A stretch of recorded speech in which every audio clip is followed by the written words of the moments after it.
Hello everyone. हम MCQs कर रहे थे पॉलिटिकल साइंस के आपके +2 की क्लास से। सेकंड लेसन है आपका न्यू सेंटर ऑफ पावर के लिए। ठीक है, तो चलिए आगे के क्वेश्चन करते हैं। What is the meaning of dash sticks of paddy on ASEAN logo? तो क्या है कि इसमें ना, अगर आप एशियन का लोगो देखो तो ये किस तरीके से बना हुआ है। तो इसमें है 1 2 3 4 5 6 7 8 9 10। तो ये है 10 स्टिक्स। तो आंसर हो गया हमारा ए। लेकिन ये है किस चीज के? पैडी क्या होती है? तो पैडी होती है राइस, चावल।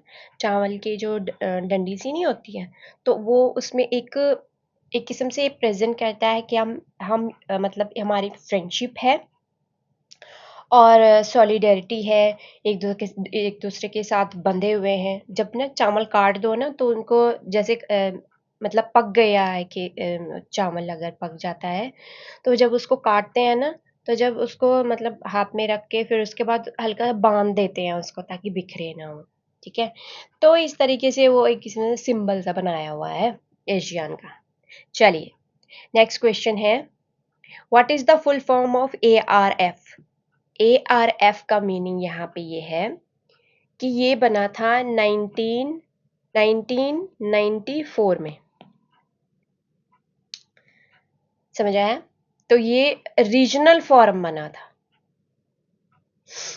जिसमें बहुत सारी एक दूसरे के लिए किस तरीके से काम करना है, डेवलपमेंट में काम करना है, और एक दूसरे के साथ किस तरीके से सहयोग करना है। ठीक है, तो इस तरीके का था, रीजनल फोरम्स बन जाते हैं।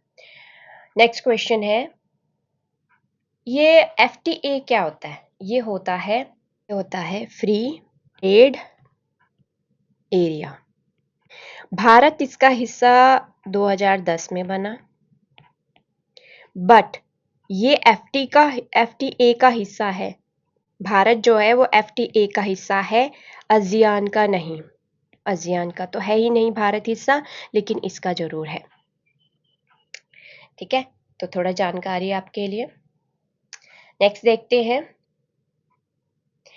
इंडिया जो है वो साइन करता है एग्रीमेंट को। कौन से एग्रीमेंट को? ट्रेड एग्रीमेंट को। With how many Asian countries? Trade का तो करते ही 1 to 1, या एक दूसरी कंट्री के साथ, या 2-3 कंट्रीज आ जाती हैं, उनके साथ भी ये होता है। तो NCERT में आपके 3 नाम बताए हुए हैं, यहाँ पे मैंने मेंशन किया हुआ है, सिंगापुर, मलेशिया, और ये क्या ये दोनों हैं या फिर नन ऑफ द अबव? तो एक्चुअली में ये दोनों है। समझ आया? नेक्स्ट क्वेश्चन देखते हैं, यानी कि सी आपका यहाँ पे आंसर है। नेक्स्ट क्वेश्चन देखते हैं। अब देखिए, ये लुक ईस्ट और एक्ट ईस्ट में फर्क है। लुक ईस्ट जो है वो 1991 की बारे में बात करता है। आपकी ये क्या है लुक ईस्ट और एक्ट ईस्ट? एक्चुअली में ये जो एशियन कंट्री है, उनके बारे में बात हो रही थी भारत में। अब 1991 के बारे में अगर हम बात करें, तो उस टाइम हमारे PM थे, यानी प्राइम मिनिस्टर जी थे, वो थे PV नरसिम्हा राव जी। उन्होंने कहा है लुक ईस्ट, इसका मतलब हम ईस्ट की तरफ देखें और उन कंट्रीज का भी सहयोग ले, या उन कंट्रीज का सहयोग दे एक दूसरे के साथ।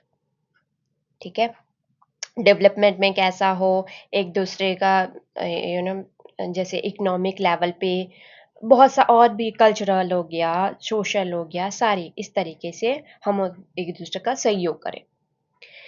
लेकिन क्या होता है कि 2014 की बारे में बात आती है।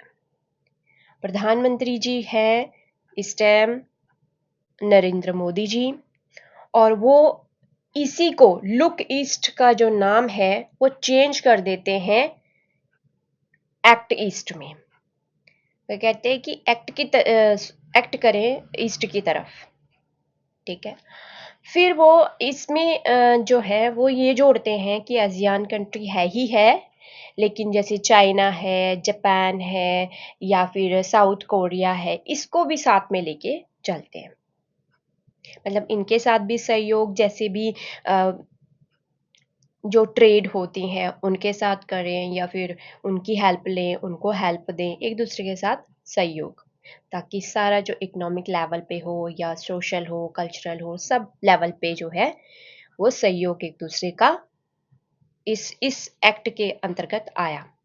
उन्होंने कहा ये होना चाहिए, लुक ईस्ट की बजाय एक्ट ईस्ट होना चाहिए। तो लुक ईस्ट जो है वो 1991 में हुआ था, मतलब एक पॉलिसी बनी थी एशियन कंट्री के लिए, लेकिन एशियन कंट्री का भारत हिस्सा नहीं है।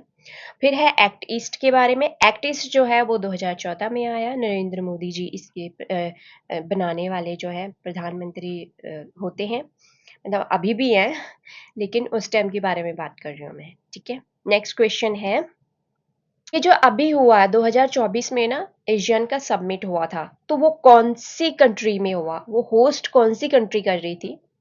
तो वो कर रही थी ऑस्ट्रेलिया। नेक्स्ट क्वेश्चन है,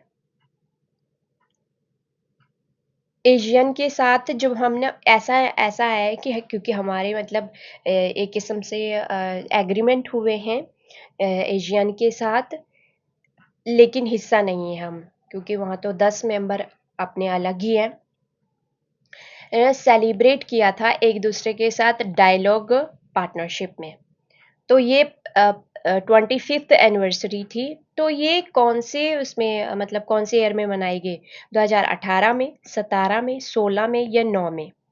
तो ये जो मनाया गया ये 2018 में मनाया गया, यानी कि 25 जनवरी 2018 में ये दिल्ली में जो है सेलिब्रेट किया गया। ठीक है, thank you everyone, stay blessed, जय हिंद।